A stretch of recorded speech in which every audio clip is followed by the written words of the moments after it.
ꯑꯍꯥꯟꯕꯃꯛꯇꯗ ꯄꯨꯝꯅꯃꯛꯄꯨ ꯄꯥꯡꯊꯣꯛꯅ ꯈꯨꯔꯨꯝꯖꯔꯤ. ꯉꯁꯤ ꯃꯌꯥꯝꯒꯤ ꯃꯐꯝꯗ ꯈꯨꯗꯣꯜ ꯇꯝꯖꯒꯗꯧꯔꯤꯕ ꯚꯤꯗꯤꯑꯣꯁꯤ kumheini.comꯅ Ferdinand interview ꯇꯧꯕꯒꯤ ꯍꯥꯏꯇꯥꯔꯦ. Bony Sharmaga Teskeshwarga ꯃꯣꯏ ꯑꯅꯤꯅ interview ꯂꯧꯕ ꯍꯥꯏꯒꯗ꯭ꯔꯥ entertainment programꯒꯤ ꯚꯤꯗꯤꯑꯣ ꯑꯃ Kumheini ꯀꯨꯝꯍꯩ ꯍꯥꯏꯔꯤꯕ episode season 1ꯒꯤ episode 3ꯅꯤ ꯑꯩꯅ ꯉꯁꯤ ꯃꯌꯥꯝꯒ ꯌꯦꯡꯃꯤꯟꯅꯗꯣꯏꯁꯦ. ꯑꯗꯣ ꯚꯤꯗꯤꯑꯣꯒꯤ full ꯚꯤꯗꯤꯑꯣꯒꯤ ꯂꯤꯡꯛꯇꯨꯗꯤ ꯑꯩ ꯄꯤꯖꯔꯝꯒꯦ. ꯁꯤꯗ ꯑꯩꯅ ꯃꯇꯦꯛ ꯃꯇꯦꯛ ꯀꯛꯑꯒ ꯁꯦꯝꯖꯕꯅꯦ. ꯌꯥꯝ ꯅꯨꯡꯉꯥꯏꯕꯅꯦ. ꯐꯨꯜ ꯚꯤꯗꯤꯑꯣꯗꯣ ꯌꯦꯡꯗ꯭ꯔꯤꯕ ꯌꯥꯎꯔꯒꯗꯤ ꯆꯪꯉꯒ ꯌꯦꯡꯕꯤꯌꯣ. ꯁꯤꯗꯤ ꯑꯩꯅ ꯃꯇꯦꯛ ꯃꯇꯦꯛ ꯁꯦꯝꯖꯕꯅꯦ. ꯚꯤꯗꯤꯑꯣꯁꯦ ꯌꯥꯝ ꯅꯨꯡꯉꯥꯏꯕꯅꯦ. ꯌꯦꯡꯉꯒ ꯑꯗꯨꯝ ꯈꯪꯅꯤ. ꯑꯗꯣ ꯑꯩ ꯉꯔꯥꯡ ꯊꯥꯒꯠꯂꯛꯄꯒ ꯏꯗꯤꯠ ꯇꯧꯖꯕꯅꯦ. ꯉꯔꯥꯡ ꯈꯛꯇꯪ ꯊꯥꯒꯠꯂꯛꯇ ꯉꯥꯏꯔꯤ ꯚꯤꯗꯤꯑꯣꯁꯦ. ꯅꯣꯡꯃ ꯐꯥꯗ꯭ꯔꯤ. ꯑꯗꯣ ꯃꯌꯥꯝ ꯄꯨꯟꯅ ꯀꯩꯀꯩ ꯌꯥꯎꯒꯦ ꯍꯥꯏꯕꯗꯣ ꯑꯩꯅ ꯀꯔꯤ ꯄꯨꯊꯣꯔꯛꯏ ꯍꯥꯏꯕꯗꯨ ꯌꯦꯡꯃꯤꯟꯅꯁꯤ. ꯁꯤꯗ ꯑꯋꯥꯠꯄ ꯌꯥꯎꯕꯁꯤꯡꯗꯨꯅ ꯐꯨꯜ ꯚꯤꯗꯤꯑꯣꯗ ꯆꯪꯉꯒ ꯌꯦꯡꯕꯤꯌꯣ. ꯑꯗꯨꯗꯤ ꯄꯨꯟꯅ ꯌꯦꯡꯃꯤꯟꯅꯔꯁꯤ. Yo Yo sida ma posta tahu wa yang ngang man sis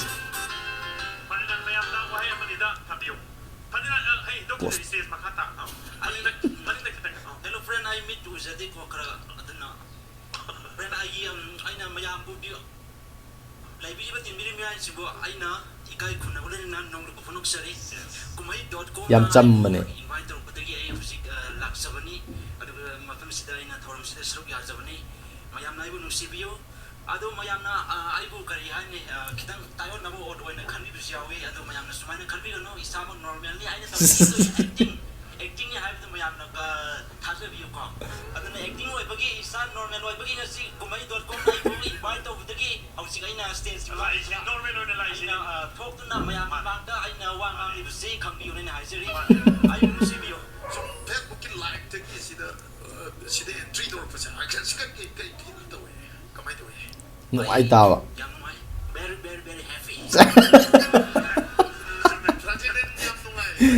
very happy very happy Ferdinand good night to sabase koi punna aduga kai wa khataki kamai to dana YouTube ki blogger si oirak pa kamai na isa ju ba sumaina sis na hapana pagadra lagi kai pau omra khatki si karam matam dagi nungam da khalapra dagi di nong ngali ne khanbi bra kamai na to ayuk da kalle chamwani hamna art ki lamda security pam jabni ise art ki bade 2014 film ekarang manipur fam ma jai adu kariani aina album song ani bodoki adu mayam gi ju negative kayani comment break am yam sing na haidu ema sigije yam phai family ne support tau deba imo unone support tau dumar morga art se thado kibne adu ga album mani puthokpa adu ga paisa su waraba paisa imong na su yadraba producer ai noi ba su yengdraba producer su nang oi ba adu thokiba baje adu se baje to hore siam phari de para na dadi paisa puthaga dei ba puthaga kano adu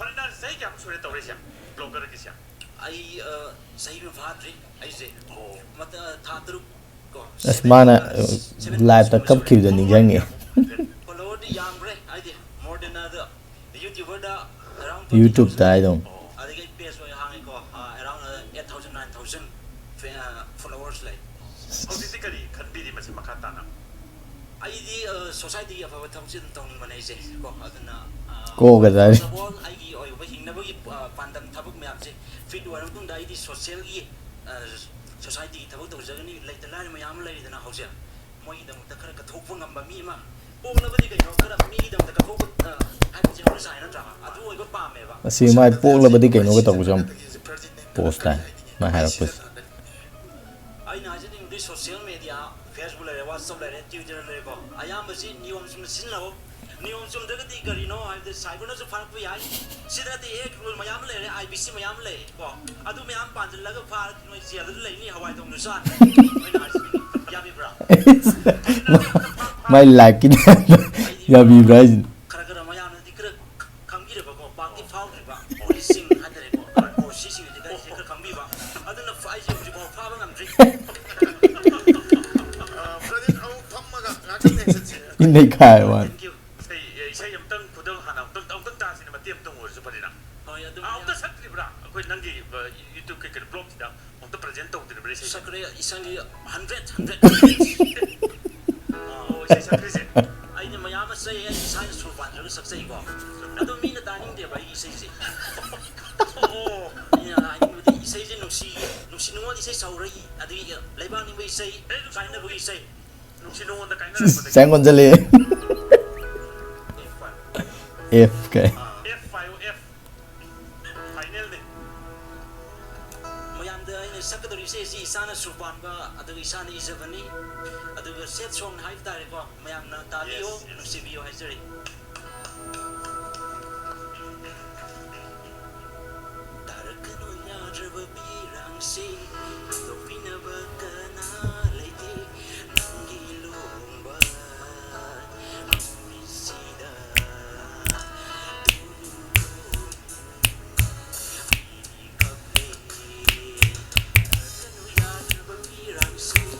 Di tu pinaba kana leite. Make se fazay.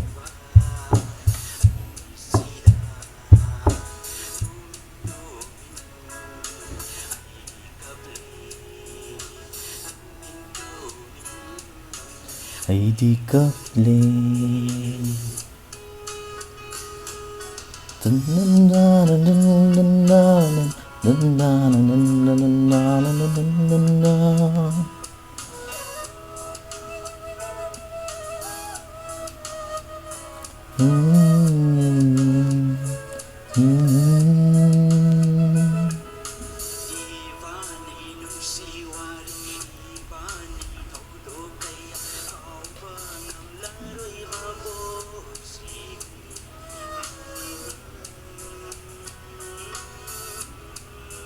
Say fazay.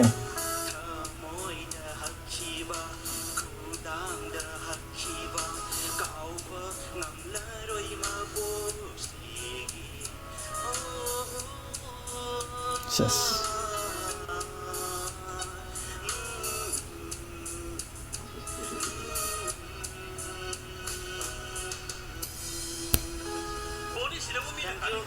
Postana sakta wanda.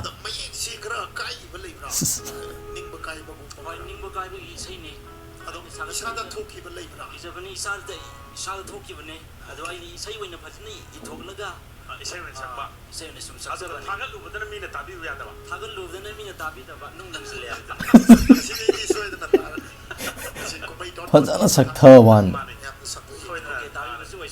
Yes.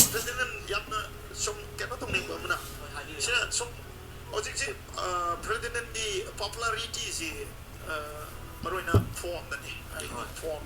Pujixu Ferdinand form Namadum form Ferdinand the Yamkan weapon number and Akuna Sukani, the Papakanam labor. Man, I'm a kind of support always phone Jedum Bazi Pataba being the Hazavanatiqua. Ferdinand phone the command minister. I see Betty Sudati. I see 5 hours, 10 hours of delay, 100%. I the power being only one. Power being only one. Can you brand the brand to the Hajar Roger? I know the personal Hogan.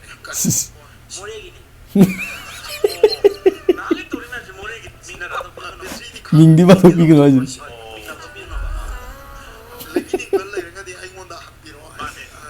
Mingila to bigyan.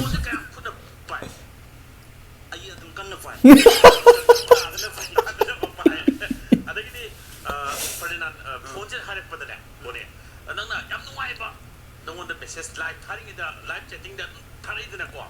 And the Ferdinand no Padoka Harrow was your way. Petrocasumba, Paris, Mammy come am sure I got that to interrogate. Mammy got to believe Ferdinand live. Can you had 100% Ferdinand? Karaoke. I am Harrow with the bro support.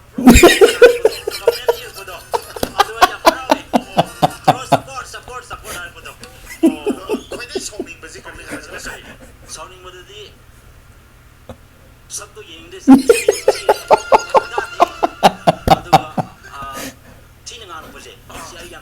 Sakta di gay. Bro support.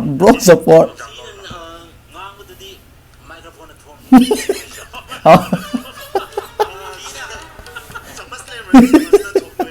Apay thoma mini.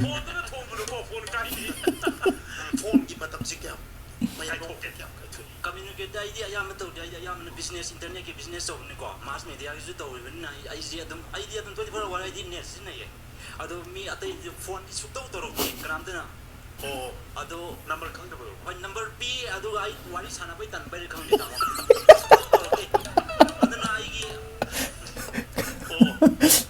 Sometimes Toro Pushover. Why Ado I come there is such a TV, Rana, Isagi Yard, so Zaba. Ado so among the country. Aduna. For the Toro. Yamuxiba, one of the Harry Poyam or Oilam Dana. Oilam Dana, Harry Poyawe. I the profile, you want them to cook some more. My look cool that in Okuda. Zunui.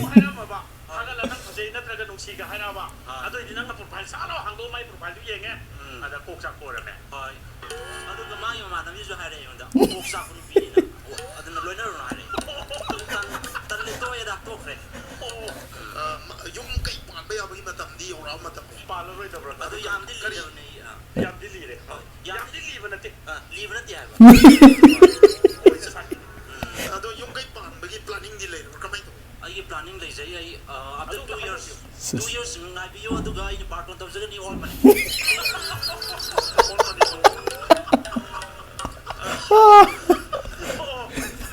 Ayu sattara. Cover dabs ni aduga yung di punin na ganada kanti.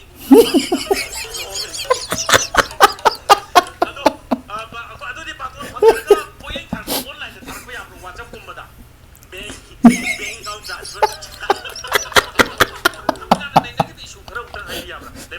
You can't.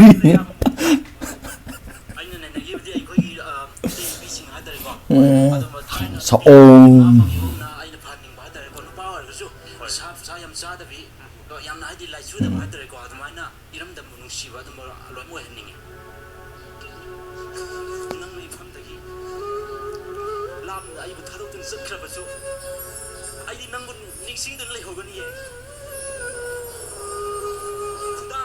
Khudongmak nangi ming thamoi da ta khiba nangi wa khna siswai mut bana na leng da lai ri aduga nangi wa khallo da lamlan ba kana gi tum kin khibani ai nangu di warawe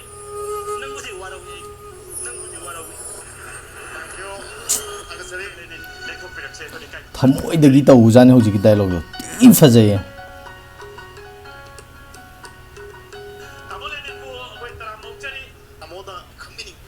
si ko sanjin mai dai je mi amana ko sal pate kon negative comment kadi go piri ko negative comment piri ko mo se kari boxin bagi no ko kita hayo